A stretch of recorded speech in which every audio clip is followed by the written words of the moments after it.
Hello friends, welcome back my YouTube channel DNDI में। दोस्तों, आज का हमारा टॉपिक है कलर ब्लाइंडनेस। इसे हम कुछ अदर नेम से भी जानते हैं, जिसे हम डाल्टोनिज्म, CVD या फिर लाल हरे रंग का अंधापन भी कहते हैं। Red and green colour blindness, लाल हरे रंग का अंधापन। तो आइए सभी हम ये पढ़ें सबसे पहले कि हम कलर ब्लाइंडनेस को CVD, डाल्टोनिज्म या लाल हरे रंग का अंधापन क्यों कहते हैं। तो पहली चीज CVD का फुल फॉर्म होता है फ्रेंड्स, CVD का फुल फॉर्म होता है कलर विजन डिफिशियंसी।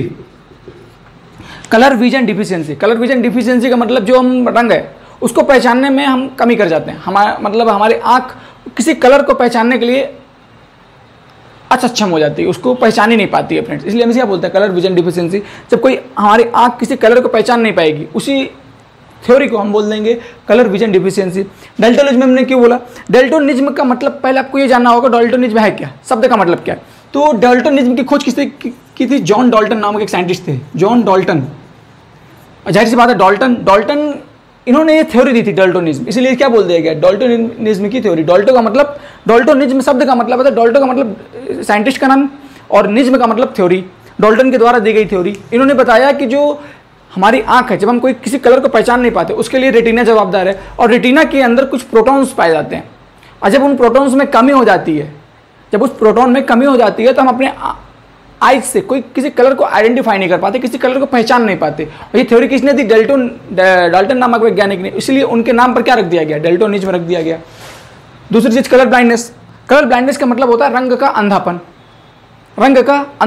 जब हम कोई चीज को, जैसे हम लाल कलर है, हरा कलर है, नीला कलर है, इनको हम पहचान नहीं पाते। इन तीनों में किसी कलर को अगर हम पहचान ना पाए, इनकी जैसे हम लाल की जगह हमें कुछ और दिखाई दे, कोई और मतलब लाल कलर है, आप उसको लाल कलर को देख रहे हैं, लेकिन आपको कोई अदर कलर दिखाई दे रहा है, तो इसे हम क्या बोलेंगे? रंग का अंधापन। इसलिए हम क्या बोल दिए? Colour blindness. और दूसरी चीज, इसे हम रेड ग्रीन कलर ब्लाइंडनेस भी कहते हैं, लाल हरे रंग का अंधापन। क्योंकि अधिकतर रोग जो होता है कलर ब्लाइंडनेस में, जितने केस आते हैं उसमें से 75% लाल रंग के, हरे रंग के रोगी ही दिखते हैं। इसलिए हम इस रोग को क्या बोल देते हैं? लाल हरे रंग का अंधापन। मतलब कि जो कुछ रोगी ऐसे होते हैं जिनको लाल रंग अच्छे से दिखाई नहीं देता, कुछ रोगी ऐसे होते हैं जिनको हरा रंग में अच्छे से वो भेद नहीं कर पाते, और नीले रंग के भी कलर ब्लाइंडनेस होते हैं। बहुत ही रेयर केस है, बहुत ही कम से कम 1-2 लाख में 4-5 केस आते हैं, और इसमें हर 10,000 5,000 के अंदर बहुत सारे केस मिल जाते हैं। बस अब छोटी चीज़ थी। और एक चीज़ और, आपको इतना पता होगा कि जो कलर ब्लाइंडनेस है, इसे हम जेनेटिक डिसऑर्डर भी कहते हैं। अनुवांशिक ये रोग है, जैसे कलर ब्लाइंडनेस हो गया, हीमोफीलिया हो गया, ये एक अनुवांशिक रोग है। यानी ये पीढ़ी दर पीढ़ी आगे बढ़ेगा, पीढ़ी दर पीढ़ी आगे बढ़ता है। ठीक है, अनुवांशिक का मतलब जो पीढ़ी दर पीढ़ी आगे बढ़े, जीन्स के अकॉर्डिंग आगे चलता है। जो कलर ब्लाइंडनेस है, ये एक्स लिंक संलग्न रोग भी है। क्योंकि एक्स लिंक संलग्न रोग का मतलब ये हमारे हेट्रोक्रोमोसोम, हमारे सेक्स क्रोमोसोम पर डिपेंडेंट होता है। क्योंकि अगर सेक्स क्रोमोसोम पर होगा तभी एक पीढ़ी से दूसरी पीढ़ी में जा पाएगा। क्योंकि कोई मेल हो या फीमेल हो, उसका जो निर्धारण होता है वो पिता के गुणसूत्र पर निर्भर करता है। अब पिता का गुणसूत्र कैसा होता है? XY, यानी पिता के पास एक X एक Y, दोनों अलग अलग तरह के क्रोमोसोम होते हैं। माता के पास XX, ये सेक्स क्रोमोसोम की बात हो रही है। इन्हीं दोनों के अकॉर्डिंग जब इन्हीं दोनों का फ्यूजन होता है तो एक फीमेल आ सकती है, एक मेल आ सकता है। ठीक है, और इन्हीं दोनों के ऊपर कलर ब्लाइंडनेस के जीन्स प्रेजेंट होते हैं। जो अगर किसी माता के ऊपर है, किसी पिता के ऊपर है, इसकी मैं एक डिटेल से इसके क्वेश्चन को मैं सॉल्व करूँगा, जिससे आप बहुत ही अच्छी तरह से पहचान पाएंगे। ठीक है, अब थोड़ा हम और आगे बढ़ते हैं। सबसे पहली चीज़ आपको ये पता होगा कि जो कलर ब्लाइंडनेस है, इसकी सबसे पहले इस कलर ब्लाइंडनेस की स्टडी किसने की?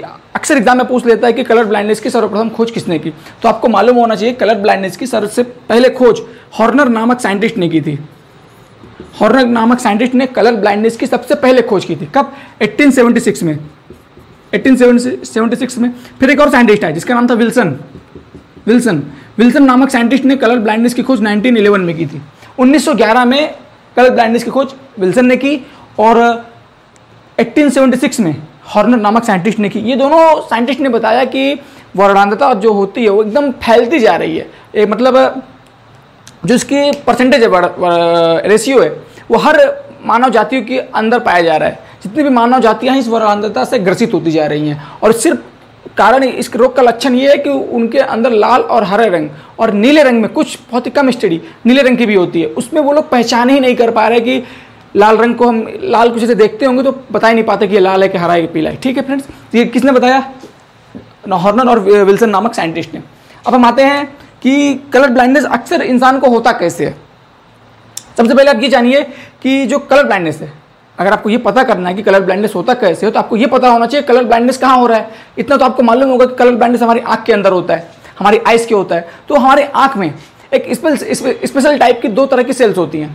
हमारी आँखों में, आँखों के रेटिना के अंदर स्पेशल टाइप की 2 सेल्स होती हैं। एक को हम बोलते हैं, हमारे आइस के अंदर क्या होता है, एक आइस के रेटिना के अंदर 2 तरह की सेल होती हैं। एक को हम बोलते हैं कॉन सेल और दूसरे को हम बोलते हैं रॉड सेल, यानी शंकु कोशिकाएं और शलाका कोशिकाएं। शंकु, हम शंकु की पहले बात, शंकु कोशिका की बात करते हैं। जितने भी कलर ब्लाइंडनेस हैं वो सब उसके लिए जवाबदार कौन है, कौन सेल, शंकु कोशिकाएं जवाबदार हैं। कैसे, मान लीजिए, देखिए आपकी शंकु कोशिकाएं होती कहाँ है, आपकी आंखें के अंदर, हमारे आंखें के अंदर, हम आंखें के रेटिना के अंदर शंकु कोशिकाएं पाई जाती हैं। और शंकु कोशिकाएं जो होती हैं ये लाल रंग, हरे रंग और नीले रंग के लिए जवाबदार होती हैं। अगर इन रंगों में कमी आ गई, यानी शंकु कोशिका के अंदर से रेड, ग्रीन एंड ब्लू रंग गायब हो जाए, तब आपको वर्णांधता हो जाएगा। और जो शंकु कोशिकाएं ये सिर्फ दिन के समय काम करती हैं, यानी डे टाइम पे एक्टिव रहेंगी, नाइट टाइम में इनएक्टिव। और नाइट टाइम के लिए आपके पास जो सेल है वो रॉड सेल है। रॉड सेल रात के समय काम आता है और दिन के समय इनएक्टिव हो जाता है। इतना आपको पता होना चाहिए, छोटी छोटी बातें।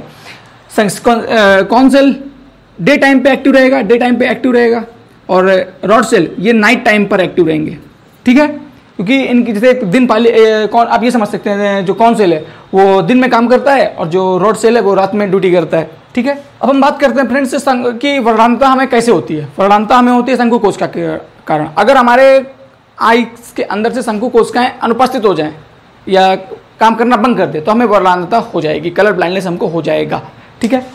अब जो कौन सेल है उसके अंदर 3 टाइप की सेल्स होती हैं। कौन सेल के अंदर, हमारी जो कौन सेल है उसके अंदर 3 तरह की कोशिकाएं होती हैं, 3 तरह की। पहली जिसे हम बोलते हैं क्लोरोलेप,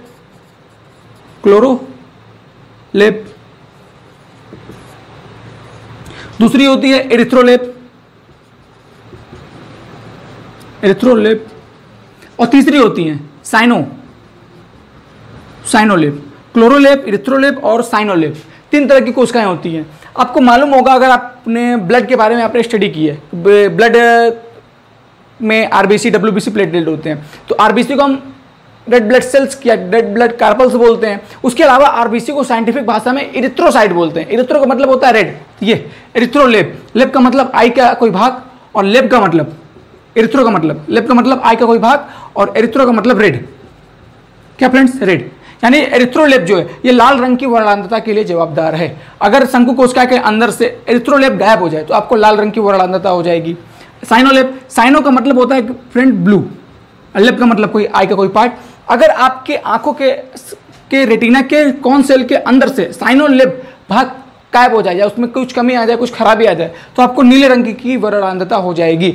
और यदि कौन सेल के अंदर से क्लोरोलेप, क्लोरो का मतलब होता है ग्रीन, आपको पता होगा क्लोरो का मतलब ग्रीन, लेप का मतलब आंख का कोई भाग।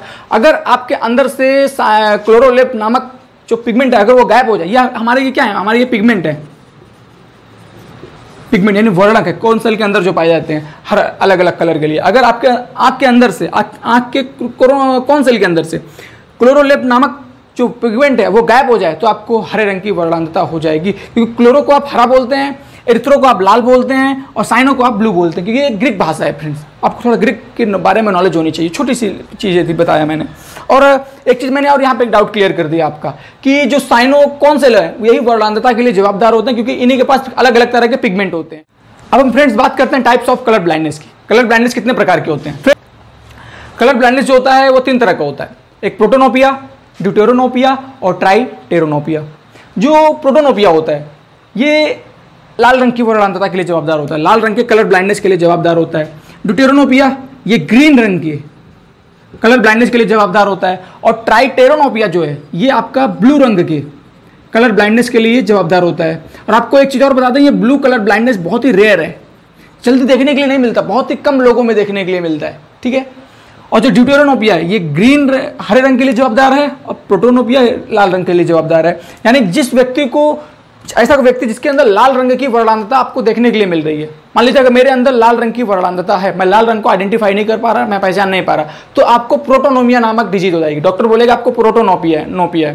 प्रोटोनोपिया का मतलब लाल रंग में आप पहचान नहीं कर पाएंगे, उसको आइडेंटिफाई नहीं कर पाएंगे, तो ये लाल रंग के लिए प्रोटोनोपिया। और यदि मुझे हरे रंग, मैं अगर हरे रंग को देख रहा हूँ और हरे रंग को पहचान नहीं कर पा रहा कि ये हरा है कि नीला है कि गुलाबी है, तो ऐसी कंडीशन में आपको क्या हो जाएगा, ड्यूटेरोनोपिया हो जाएगा। और यदि मुझे या किसी और को, मैं या कोई और जो नीले रंग को आइडेंटिफाई नहीं कर पा रहे, नीले रंग को नहीं पहचान पा रहे, तो उसके लिए कौन जवाबदार है, उसके लिए आपका जवाबदार है ट्राइटेरोनोपिया। तो डॉक्टर बोल देगा आपको ट्राइटेरोनोपिया है, आप नीले रंग को पहचान नहीं कर सकते। अगर आप हरे रंग को नहीं पहचान कर पाएंगे तो आपको डॉक्टर बोलेगा आपको ड्यूटेरोनोपिया नामक डिजीज है। और यदि आप लाल रंग को नहीं पहचान पा रहे तो आपको डॉक्टर बोल देगा कि आपको प्रोटोनोपिया नामक डिजीज है। तो आपको मैंने बताया कि वर्णांधता 3 प्रकार की होती है, प्रोटोनोपिया, ड्यूटेरोनोपिया और ट्राइटेरोनोपिया। तीनों के बारे में मैंने आपको स्टडी की। कभी कभी एग्जाम में पूछ लेता है 1 नंबर में कि प्रोटोनोपिया क्या होता है, ड्यूटेरोनोपिया क्या होता है और ट्राइटेरोनोपिया क्या होता है। बस छोटी सी जानकारी जो मैं आपको दे दिया। अब हम आगे बढ़ते हैं।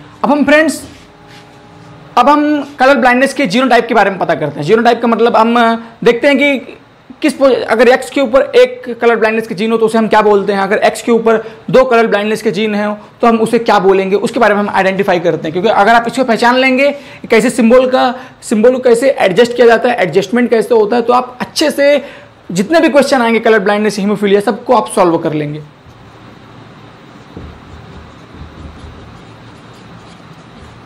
ये मैंने यहाँ पे आपको जीनोटाइप के बारे में बताया, कलर ब्लाइंडनेस के जीनोटाइप के बारे में मैंने यहाँ पे आपको समझाया है। देखिए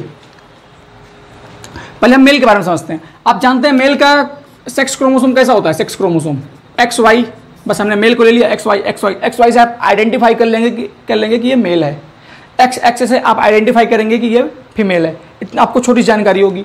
और ये मेल और फीमेल का सिंबल है कि आप ऐसे मेल और फीमेल को संकेत के माध्यम से समझा सकते हैं। अगर XY है, उसके ऊपर कोई कलर ब्लाइंडनेस का जीन नहीं है, क्योंकि आप जानते हैं कलर ब्लाइंडनेस को स्मॉल सी से, कैपिटल सी नहीं फ्रेंड्स, आप गलत हो जाएंगे, क्योंकि कलर ब्लाइंडनेस एक अप्रभावी जनक है।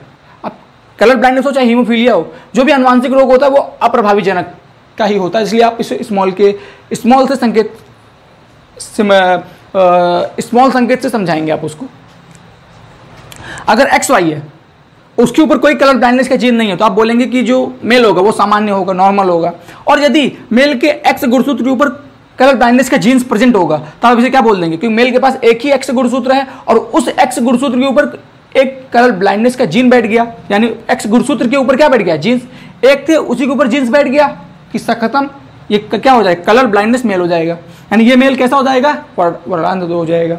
और यदि फीमेल है, फीमेल के पास जो सेक्स क्रोमोसोम होते हैं वो XX होते हैं, और दोनों X में से किसी में भी कोई भी अगर कलर ब्लाइंडनेस का जीन्स नहीं है तो वो सामान्य मादा होगी, नॉर्मल होगी, उसके अंदर कोई कलर ब्लाइंडनेस का जीन्स नहीं होगा। और यदि इन 2 X में से किसी एक X के ऊपर कलर ब्लाइंडनेस का जीन्स आपको दिख रहा है तो वो केवल वेक्टर फीमेल होगी। कैसी होगी, वेक्टर फीमेल होगी। वेक्टर फीमेल का मतलब जो वाहक होता है वो सिर्फ रोग को फैलाएगा, उसके अंदर रोग नहीं होगा, वो स्वयं सामान्य होगा, केवल रोग को फैलाने का काम करेगा। जो ये एक X के ऊपर जो कलर ब्लाइंडनेस का जीन है वो काम करता है। और यदि फीमेल के दोनों X के ऊपर कलर ब्लाइंडनेस के जीन्स दिख रहे हैं तो वो कैसे होंगे, वो ऐसी महिला को आप बोलेंगे कलर ब्लाइंड फीमेल, यानी ऐसी महिला वर्णांध होगी। बहुत कम चांस होते हैं ऐसे होने के, और मेल के बहुत ज़्यादा चांस होते हैं, क्योंकि मेल के पास सिर्फ एक X है और फीमेल के पास 2 X है। ठीक है, आइए अब हम इसके बेस पे कुछ क्वेश्चन को। सामान्य पुरुष का विवाह, यदि एक सामान्य पुरुष यानी नॉर्मल मेल का विवाह किसी वेक्टर वाहक स्त्री से कर दिया जाए तो उसकी आने वाली संतान में कैसे लक्षण देखने के लिए मिलेंगे। मैंने क्या बोला, कोई नॉर्मल मेल है, नॉर्मल मेल, आप तुरंत लिखिए नॉर्मल मेल, और वेक्टर फीमेल है, वेक्टर फीमेल। नॉर्मल मेल मतलब X गुणसूत्र लीजिए, सेक्स क्रोमोसोम लीजिए, और वेक्टर फीमेल का मतलब जो फीमेल के गुणसूत्र क्या होता है XX, उसके ऊपर अगर एक कलर ब्लाइंडनेस का जीन है, एक पहले गुणसूत्र के ऊपर अगर एक कलर ब्लाइंडनेस का जीन है तो वो कैसी होगी, वेक्टर होगी। अगर दोनों X गुणसूत्र के ऊपर एक जीन्स कलर ब्लाइंडनेस का दे दिया जाए तो वो कलर ब्लाइंड होगी। केवल वेक्टर बोला तो वेक्टर का मतलब केवल X गुणसूत्र पर सिर्फ एक कलर ब्लाइंडनेस का जीन, इसका सिंबल क्या हो गया, XXC। और नॉर्मल मेल ये रहा आपका। अब इसके आप गैमेट को बाहर निकालें, XY, इसके आपने गैमेट को बाहर निकाला फीमेल के XX, ये निकल गया। अब यदि आप इसे एक स्क्वायर बॉक्स के पुनेट लॉ के अकॉर्डिंग देखेंगे। इसका रेशियो सिंबल बनाया, ये हमारे पेरेंट्स थे P1 जनरेशन, और ये हमारी F1 जनरेशन आ गई, ठीक है। अब इसके हमने गैमेट को निकाला मियोसिस डिवीजन के थ्रू, गैमेट को निकाला। गैमेट निकालने के बाद एक पुनेट लॉग में इसके गैमेट को रखा और उसका क्रॉस करवाया, तो हमें कैसे देखने संतान देखने के लिए मिली, रेशियो में इसके देख लेते हैं।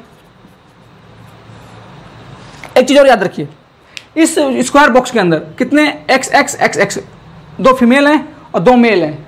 तो अब अगर इस बॉक्स के अंदर चारों मेल होते तो हम 100% के हिसाब से सबको डिवाइड करते, 25 25 25 25। यदि इस बॉक्स के अंदर चारों फीमेल होती तब भी हम 25 25 25। लेकिन यहाँ पे आधी मेल हैं और आधी फीमेल हैं, तो हम इस फीमेल को अलग रेशियो से और मेल को अलग रेशियो से सिंबलाइज करेंगे। आपको नॉलेज होना चाहिए, आप कंफ्यूज नहीं होंगे मेंडल लॉ के अकॉर्डिंग। आइए, सबसे पहला रेशियो क्या देखने के लिए मिला, फीमेल है ये XX फीमेल। फीमेल क्या है, 50% फीमेल, 2 फीमेल है, 2 में से आधी फीमेल, 2 है ना, तो 2 का आधी फीमेल क्या होंगी, या आधी बोलिए या फिर 50% बोलिए, तो क्या होंगी, वेक्टर होंगी, वेक्टर फीमेल है, पहला रेशियो। दूसरा रेशियो क्या निकला, और आधी फीमेल जो होंगी XX वो नॉर्मल होंगी, 50% फीमेल नॉर्मल। अगला रेशियो, मेल का रेशियो देख लेते हैं, आधे मेल यानी 2 मेल हैं, 2 में से आधे क्या होंगे, वेक्टर होंगे, आधे मेल यानी 50% मेल क्या होंगे, वेक्टर, सॉरी वेक्टर बोल रहे हैं फ्रेंड्स, एक एक्स गुणसूत्र है, ये कलर ब्लाइंड होंगे, ये वर्णांधता से ग्रसित होंगे, और आधे मेल सामान्य होंगे। आधे मेल कैसे होंगे, नॉर्मल होंगे। ये मैंने पहले केस स्टडी की और उसका रेशियो। यदि किसी वर्णांध पुरुष का विवाह एक सामान्य स्त्री से कर दिया जाए तो उनकी संतानों में कैसे लक्षण देखने के लिए मिलेंगे। तो कलर ब्लाइंड मेल की बात हो रही है, कलर ब्लाइंड मेल के पास एक एक्स गुणसूत्र होता है, उसी के ऊपर स्मॉल c, ये मेल हो गया, ये फीमेल। फीमेल कैसी है, सामान्य है, कोई कलर ब्लाइंड का जीन नहीं है उसके पास, और मेल के पास है, मेल क्या है, कलर ब्लाइंड है। इसका हमने रेशियो निकाला, पहले गैमेट निकालेंगे, ये हमने इनका गैमेट को निकाला। अब स्क्वायर बॉक्स के हिसाब से इस गैमेट को रख दिया जाए स्क्वायर बॉक्स में पुनेट लॉ के अकॉर्डिंग। ये फ्रेंड्स हम इसका रेशियो ले रहे हैं, इसमें हमें क्या देखने के लिए मिला, यदि एक कलर ब्लाइंड मेल को सामान्य स्त्री के साथ उसका शादी कर, उसकी विवाह करा दिया जाए, उसका मैरिज करवा दिया जाए, तो उसकी जो जितनी लड़कियां होंगी क्या होंगी, जितनी भी लड़कियां होंगी वो क्या होंगी, वेक्टर होंगी, वाहक होंगी, और मेल एकदम से सामान्य होंगे। यानी सभी स्त्री 100% फीमेल वेक्टर होंगी, 100% फीमेल वेक्टर होंगी, और 100% मेल क्या होंगे, नॉर्मल होंगे, सामान्य होंगे। 100% फीमेल क्या होंगी, सभी 2 लड़कियां यहाँ हमारे स्क्वायर बॉक्स के अंदर, तो 2 लड़कियां, 2 के दोनों क्या हैं, दोनों के एक्स के ऊपर एक जीन्स है कलर ब्लाइंडनेस का, तो ये केवल कलर ब्लाइंड होगी, और जितने भी मेल हैं इनके ऊपर कोई क्या नहीं है कलर ब्लाइंड का जीन, तो ये क्या होगा, सामान्य होंगे।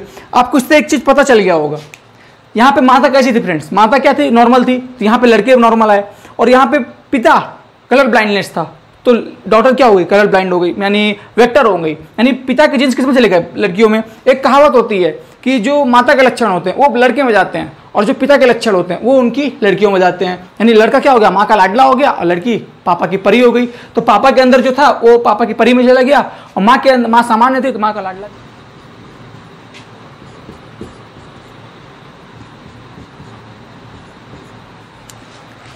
यदि हम एक कलर ब्लाइंड मेल की शादी एक कलर ब्लाइंड फीमेल के साथ करा दें, यानी दोनों, अब इस कंडीशन में, इस केस में जो तीसरी स्टेडियम कर रहे हैं उसमें 2 के दोनों या दोनों जनक क्या है, कलर ब्लाइंड है, अगर इनकी हम शादी करा दें, शादी का फर्टिलाइजन होता है इनके बीच में, तो इनमें कैसी संतानें देखने के लिए मिलेंगी। आइए इसका रेशियो निकालें। सबसे पहले गैमेट हमने निकाला इनका,